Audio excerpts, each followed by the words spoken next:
Brock, I'm sure you've looked back at last year's playoff game. What were some of your takeaways from that game that could benefit you going into this one?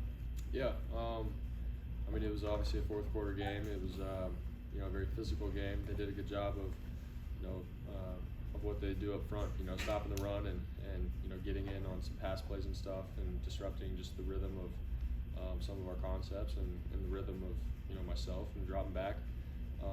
So those are things, you know, we saw, and you know, they're a good defense. They do some really good things up front. Secondary is really good too, and so yeah, just looking at that game and sort of just putting ourselves back into what was at stake. You know, it was a playoff game, just the rivalry of, you know, the organizations, and understanding, you know, what's at stake for this Sunday too. It's a big game, and yeah, so we've definitely gone back and looked at a lot of stuff in that game. Is it a benefit to having got through that, not only just the pressure of the situation, but the speed, you know, that defense, the challenges that they bring to the table? Yeah, I mean, I think it's always good to be able to, you know, have some experience with a team that you're playing and stuff like that. I think it's huge, but you know, every year, obviously, you got guys that leave the team or they add on, and so it's a little bit different. The style might be a little bit different, but in terms of like going against those certain guys and feeling that kind of pass rush and, you know, how they defend in the secondary, it's good. You know, that I got some of that experience. All the guys, you know, with me got that experience, you know, really in January. So here we are months later and ready to go after them again. That was the only game that you've gone beginning to end that the offense scored less than 20, because they held you to 4 field goals, I guess. Do you remember that as being kind of a slog and a real tough game? Yeah, yeah. I just remember every play was, you know, there's a lot at stake every single play, and you had to be on point, you had to be detailed and everything. I feel like there were some of my progressions where I got off some stuff too quick, and you know, looking back on it, it's like, man, just, you know, stick to the progressions, don't overthink things. And so those are the things I saw on film. But to go back to your point, yeah, like every possession and down, it means a lot. And so in this kind of game, when you got really good you know, defenses on both sides of the ball, it's like, man, how can you eliminate the turnovers, play smart, and when you get in the red zone, execute and be willing to actually score touchdowns. Obviously, the field goals are great and getting points are great, but to win these kind of games, man, we got to score touchdowns. Will you identify where Parsons is on every player? Are you specifically looking for number 11? Yeah, I mean, obviously, I think he's a game changer of a player, and so that's with every team that we go against. You know, who are the guys that can change a game in one play, one snap. So always having my antenna up, where he's at, where he's lined up. You know, it was the same thing in the playoff game last year. It'll be the same thing this Sunday. But they also have really good, you know, players everywhere else too. So it's just being in tune and on point every snap before I snap the ball. So. Brock, in the first quarter against the Cowboys last year, you had the second goal and you had the big screen at Debo, the quarterback draw, which is, I don't think we had many design runs. Was that, were you excited about that play? And have there, besides the quarterback sneak, have there been any other design runs that you've had? I mean, it was just something that we saw in the scheme, so that's something, you know, we drew up and thought it was going to work at the time. You know, is it something that I love?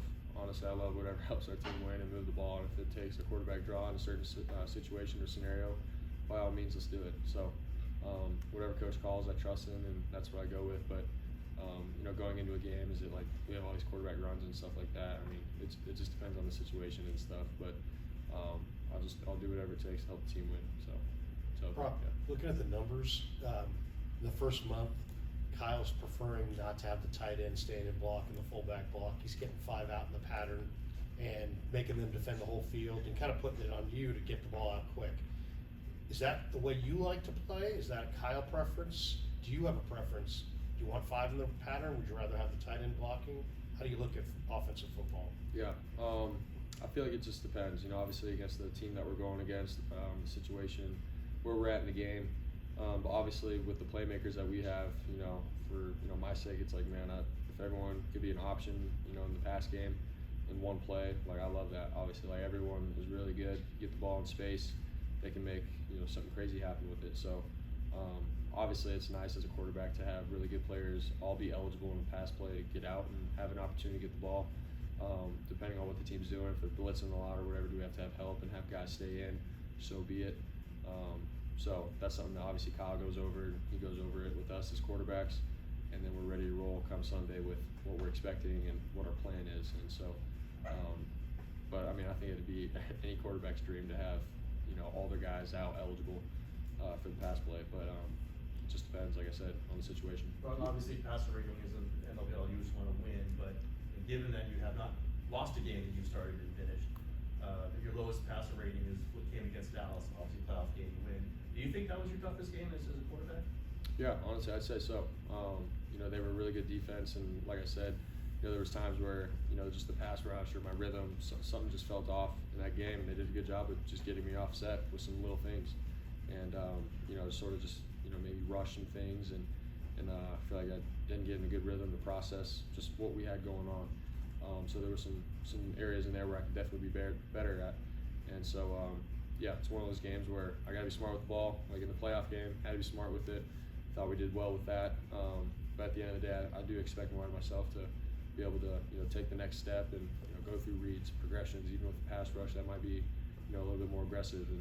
And so that's where I'm at with that, but definitely one of my toughest games. Brock, It seemed like the run game took hold in the second half. Was that a game, one of the more heavy adjustment games that you guys had offensively based on the struggles in the first half? Yeah, I can't exactly remember. I say that because every game we have so many adjustments, second half. So I do remember in the first half it was, a struggle to sort of get the run game going, but once we're able to do that, obviously the pass game goes well, and we're able to have a well-balanced offense when we're able to obviously run and pass efficiently. So I feel like coaches did a great job with making some adjustments in the run game, some tiny different little calls and adjustments, and we were able to get things rolling, I remember, in the second half. But it's just sort of how the game goes. You see how the first half goes, and then you make adjustments from there. So see how the Sunday goes. Brock, you alluded to it. Your teammates have said it. Cowboys guys are saying it. As Week 5 games go, this is maybe a little more important than your normal early season game. From your perspective, why is this game so meaningful? I mean, yeah, just where we're at, what we're trying to do. Obviously every single game is important, and for this week we got the Cowboys, so this is the most important game to us. Obviously, if you go another step, further than that, just the history with the two organizations, the playoff games, all that stuff. The last couple of years, I mean, everyone knows, it's no secret. Like it's a big deal to both organizations, and take pride in obviously winning and things like that. So that's where we're at with that. But at the same time, man, it's another Sunday for us, and we just want to take care of business. Brock, when it comes to Ronnie Bell, a few of your teammates have said that there's a different sort of focus in him on game day, the way that he locks in. Have you noticed that at all? From what I've noticed from Ronnie is, man, he's just like sort of like a loose guy. I don't think he's like a tense guy. He likes to have fun and play football. And honestly, for me, I sort of feed off that, and I like that. Just as a young guy who can come in and sort of just play loose and have fun with the guys, and sort of remind all of us that, man, we're playing ball, and yes, you got to be locked in, do your job, do it right, consistently, but Ronnie does a great job with, just bringing just a little bit more juice and energy with the guys, being that young body, that young mind. So I feel like he's a little different in that area, and I like it. Brock, with Cam, go ahead. With Kittle, you guys have connected for a couple fourth downs, obviously, but when he's not getting big numbers game after game, is there any guilt on your part not getting him the ball more, or you realize, okay, we're putting up another 30 points, it doesn't matter as long as the offense is going? I mean, obviously, I want to feed all my guys as best as possible, across the board, every single game. But yeah, at the end of the day, man, I'm just doing what I'm asked within the offense, trying to move the ball, move the chains, put up points, and win. George has done a tremendous job, obviously, in the run game, the pass game, when the ball does come his way. And like the whole team says, and we say this all the time, like, there's no ego, man. We want to win. We want to do whatever it takes. And everyone has their big games. It's just sort of how the play calls go and things like that. But I mean, if it were up to me, obviously, I'd love to have all my guys, including George, go for 150 every game and 4 touchdowns. But it's just the nature of the game and sort of how every game's different. But yeah. All right, Brock, one more. Go ahead. After you scored, you hand the ball to an offensive lineman. Why do you do that? How do you pick out the offensive lineman, and what kind of grade do you give Aaron Banks' spike?